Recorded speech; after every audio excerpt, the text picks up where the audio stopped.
வணக்கம். உதயநிதியின் கதையை முடித்த சபாநாயகர் நண்பர்களே, இந்த வீடியோவிற்கு ஒரே ஒரு லைக் மற்றும் சப்ஸ்கிரைப் பண்ணிருங்க. வரக்கூடிய ஆகஸ்ட் 5ஆம் தேதி தமிழக பட்ஜெட் தாக்கல் கூட்டம் நடைபெறுகிறது. சட்டப்பேரவையில் அதிமுக, திமுக தற்பொழுது எதிர்க்கட்சிகளாக இருக்கிறது. ஆளும் கட்சியாக தாவேக இருக்கிறது. எதிர்க்கட்சியின் தலைவர் உதயநிதி அவர்கள் கடந்த சட்டமன்ற கூட்டத்தொடரில் முதல்வர் விஜய் அவர்கள் கேட்ட கேள்விக்கு பதிலளிக்க முடியாமல் சட்டசபையில் இருந்து தெரித்து ஓடினார். மேலும் பொதுவெளியில் முதல்வர் விஜய் அவர்கள் கேட்ட கேள்விகளுக்கு பதிலளிக்க முடியாமல் சட்டசபையில் இருந்து வெளியேறக்கூடிய திமுகவினர்கள் அடுத்த முறை சட்டசபைக்கு பூட்டை போட வேண்டும், ஒட்டுமொத்தமாக கேள்விகளுக்கு பதிலளிக்குமாறு அவர்கள் மீது நடவடிக்கை எடுக்கப்பட வேண்டும் என்பதற்கேற்ப முதல்வர் விஜய் அவர்களும் பேசியிருப்பார். இது விமர்சனமாக பேசியிருப்பார். ஆனால் உடனடியாக எதிர்க்கட்சியாக இருக்கக்கூடிய திமுக இனி நாங்கள் சட்டமன்றத்தில் இருந்து வெளியேற மாட்டோம், ஒவ்வொரு கேள்விகளுக்கும் நாங்கள் பதிலளிப்பதோடு நடக்கக்கூடிய ஆட்சியை பற்றியும் கடுமையான விமர்சனங்களையும் முன்வைப்போம் என்பதையும் திமுகவின் தலைமை கூறியிருந்தது. மேலும் இன்று சபாநாயகர் ஜே.சி.டி. பிரபாகரன் அவர்கள் தமிழ்நாட்டின் முதல் பட்ஜெட் தாக்கல் கூட்டத்தொடர் தற்பொழுது ஆகஸ்ட் 5ஆம் தேதி நடைபெறுகிறது என்பதையும் 6ஆம் தேதி வேளாண் பட்ஜெட் தாக்கல் கூட்டம் நடைபெறுகிறது என்பதையும் தெரிவித்திருந்தார். அது மட்டுமல்ல, உதயநிதி அவர்கள் எதிர்க்கட்சி தலைவராக இருக்கக்கூடிய காரணத்தினால் கடந்த கால ஆட்சியில் கொண்டு வரப்பட்ட திட்டங்கள், பட்ஜெட் தாக்கலின் நிதிகள் மற்றும் மத்திய அரசிடம் இருந்து பெறப்பட்ட நிதிகள், தமிழ்நாட்டில் மத்திய அரசு கொண்டு வரப்பட்ட திட்டங்களை எப்படி மு.க. ஸ்டாலின் அவர்களது திட்டம் என்று பெயர் மாற்றப்பட்டதற்கான அனைத்து ஆவணங்களையும் சமர்ப்பிக்க உள்ளதாகவும் தகவல்கள் கிடைக்கப்பெற்றுள்ளது. மேலும் சட்டப்பேரவையில் எதிர்க்கட்சி தலைவராக இருக்கக்கூடிய உதயநிதி அவர்கள் வெளிநடப்பு செய்ய மாட்டோம் என்று தெரிவித்திருந்தார். மேலும் சட்டசபையின் கதவுகள் எதுவும் மூடப்படாது. அதே வேளையில் உதயநிதி அவர்கள் நிச்சயமாக பதில்களையோ அல்லது கேள்விகளையோ நேரடியாக விஜய் அவர்களிடம் தெரிவிக்கும் பொழுது ஒட்டுமொத்த தமிழக மக்களும் அதை நேரலையாக பார்க்கக்கூடிய வசதிகளையும் நாங்கள் செய்து தருவோம்.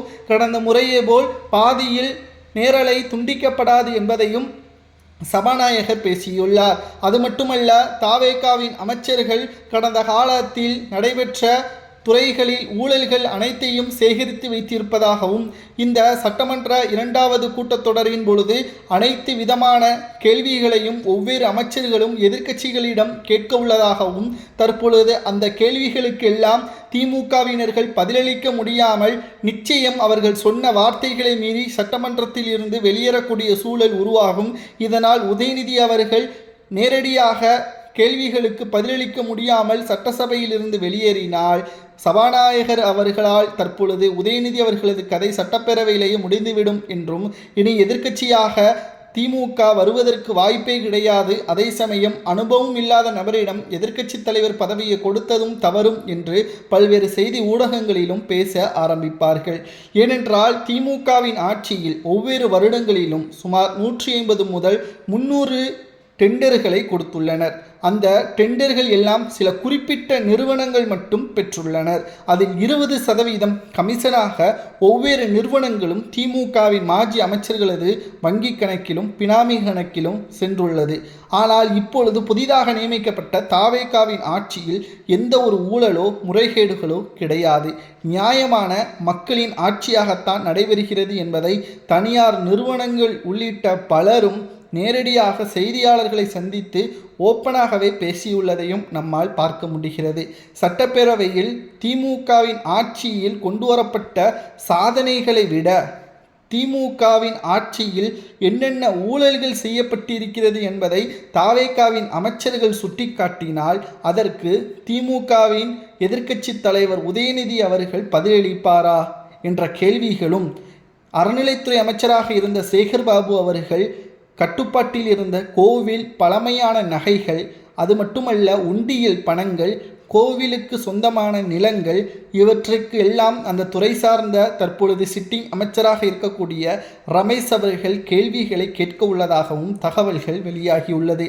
அதற்கெல்லாம் திமுகவின் எதிர்க்கட்சி தலைவர் உதயநிதி அவர்கள் பதில் கொடுப்பாரா என்றும் பல்வேறு ஊடகங்களிலும் விவாதங்களாகவே மாறப்போகிறது.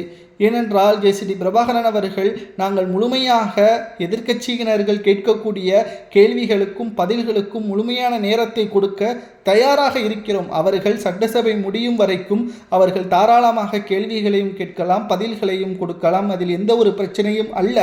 ஆனால் கேள்விகளுக்கு மீறி அவர்கள் பதில்களை கொடுக்க கூடாது என்றும், அதேபோல் ஆளும் கட்சியினர்கள் அவர்கள் சொன்ன பதில்களையும் கேள்விகளையும் உட்கொண்டு அதற்கான விளக்கத்தையும் தெரிவிக்க வேண்டும் என்பதையும் தற்பொழுது புதிய நடைமுறையை உருவாக்க திட்டமிட்டுள்ளார் சபாநாயகர். இதனால் யாருக்கு சிக்கல் தெரியுமா? புதிதாக வந்திருப்பது தாவேக அரசு.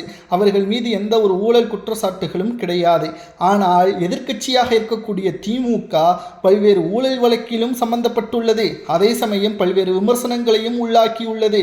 இதனால் ஒவ்வொரு கேள்விகளும் தாவேகாவின் அமைச்சர்கள் கேட்கும் பட்சத்தில் திமுகவினர்களால் பதிலளிக்க முடியாமல் திணறப்போகிறார்கள் என்ற தகவலும் தற்பொழுது கிடைக்கப்பெற்றுள்ளது. மேலும் ஆகஸ்ட் 5ஆம் தேதி நடைபெறக்கூடிய சட்டமன்ற கூட்டத்தொடரில் சபாநாயகர் முழு சுதந்திரத்தை எதிர்க்கட்சியினர்களுக்கு கொடுத்தாலும் கூட உதயநிதி அவர்களால் தன்னுடைய திறமையின் மூலமாக எதிர்க்கட்சி தலைவராக அவரால் சிறப்பாக செயல்பட முடியாது. காரணம், திமுகவின் ஆட்சியில் முழு ஊழல்களும் ஆதாரங்களுடன் தமிழக வெற்றி கழகம் சேகரித்து வைத்துள்ளது.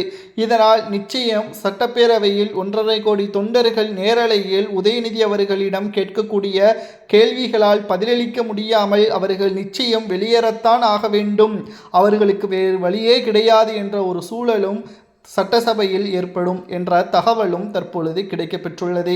ஏற்கனவே திமுகவின் எம்எல்ஏக்கள், மாஜி அமைச்சர்கள் மீது நடவடிக்கைகளை தமிழக அரசு மேற்கொள்ளப்பட்டு வருவதால் தாவேகாவின் அரசு யாரையும் பார்த்து பயப்பட வேண்டிய அவசியம் கிடையாது. தவறுகள் செய்தவர்கள் மீது நாங்கள் பாரபட்சம் இன்றி நடவடிக்கை மேற்கொள்வோம். அதே சமயம் மக்களாட்சி தான் தமிழ்நாட்டில் நடைபெறுகிறது. மக்களுக்கான அனைத்து விதமான உதவிகளையும் அவர்களது வளர்ச்சிக்காக என்ன வேண்டுமானாலும் நாங்கள் செய்ய தயாராக இருக்கிறோம் என்று தாவேகாவின் தலைவரும் தமிழக முதல்வர் விஜய் அவர்கள் பல மேடைகளிலும் பேசியுள்ளார். அதே சமயம் தமிழ்நாட்டில் திமுக எதிர்க்கட்சி அந்தஸ்தை இழக்கக்கூடிய ஒரு சூழல் உருவாகும். அதிலும் குறிப்பாக உதயநிதி அவர்களது அரசியலின் வருகையால் தான் திமுகவின் ஒட்டுமொத்தமான தோல்வி என்பது அரசியல் களத்தில் மிகப்பெரிய அளவில் பின்னடைவை சந்திக்கும். 2021 சட்டசபை தேர்தலுக்கு முன்பாக பல்வேறு ஊடகங்களில் ஸ்டாலின் அவர்கள் எனது மகன் அரசியலுக்கு வரமாட்டார் என்று கூறியிருப்பார். ஆனால் தேர்தல் நேரத்தில் திடீரென்று தனது மகனுக்கு வாய்ப்புகளை வழங்கி எம்எல்ஏவாகத்தான் எனது மகன் இருப்பார் என்பதையும் தெரிவித்தார். எம்எல்ஏவாக ஆன பிறகு, ஆட்சி அமைத்த பிறகு, ஓராண்டிற்கு பிறகு அமைச்சராகவும், 2வது ஆண்டில் துணை முதல்வராகவும் குறுகிய காலத்தில் மன்னராட்சி போல செயல்பட்டதுதான் திமுகவின் ஆட்சிக்கு தற்பொழுது மிகப்பெரிய அளவில் மக்கள் எதிர்ப்புகளை தெரிவித்ததோடு திமுக வேண்டாம் என்றும் தற்பொழுது ஆட்சி அதிகாரத்தில் இல்லாதவாறும் மக்கள் திமுகவை புறக்கணித்து விட்டார்கள் என்ற தகவலும் கிடைக்கப்பெற்றுள்ளது. நண்பர்களை, இதை பற்றி உங்களது கருத்துக்களை மறக்காம கமெண்ட் வாயிலாக கூறுங்கள். நன்றி, வணக்கம்.